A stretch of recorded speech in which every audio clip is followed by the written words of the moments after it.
মা, আমি ভাবছি জিন্সটা আর পরবো না, বুঝলে? কেন পরবি না কেন? না মানে বিয়ের পর জিন্স পরলে কে কি ভাববে। আচ্ছা, লোকে কি ভাববে সেটাও যদি তুই ভাবিস, তাহলে সত্যিই তো লোকে কি ভাববে। পাগল।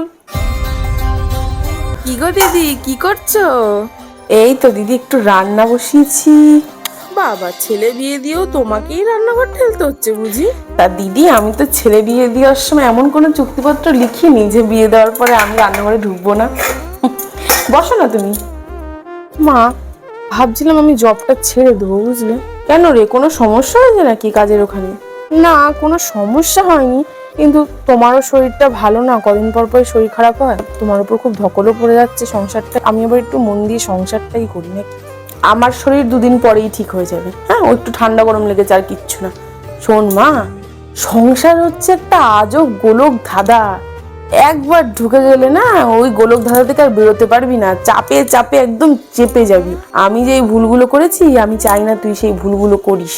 শোন, আমি যতদিন আছি নিজের গোলটাকে অ্যাচিভ কর, আগে নিজের পায়ে দাঁড়া, তারপর তো সংসার পড়েই থাকবে, করবি। আগে নিজের পায়ে দাঁড়িয়ে নে। কি গো দিদি, কালকে শুনছিলাম তোমাদের ঘরে কি ঝামেলা হচ্ছিল, তা বৌমা আসতে না আসতেই ঘরে অশান্তি শুরু হয়ে গেল নাকি? তোমায় কে বললো দিদি ঝামেলাটা আমার বৌমা করেছে? তাছাড়া ওরকম টুকটাক ঝামেলা তো প্রত্যেক সংসারেই লেগে থাকে।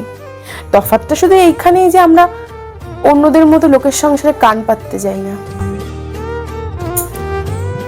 শোন, এবার পুজোয় একটা দিন ঠিক করে দুজন মিলে কলকাতার ঠাকুরগুলো দেখে আগে যা। সে ঘুরে আসাই যায়, কিন্তু তুমি আর বাবা একা থাকবে বুঝি? আমি একা কেন? একা থাকবো কোথায়? তোরা কি ভাবলি তোরা ঘুরতে বেরোবি, আমরা বুঝি কোথায় বুড়ো বুড়িটা বেরোবো না? হ্যাঁ, আমিও আমার বুড়োকে নিয়ে ঠাকুর দেখতে যাবো। এই কাছে পিঠে কটা ঠাকুর দেখলেই যথেষ্ট। বেরিয়ে পড়, বেরিয়ে পড়, এরকম শাশুড়ি না পাবি না কোথাও। যথাজ্ঞা মাতাজি।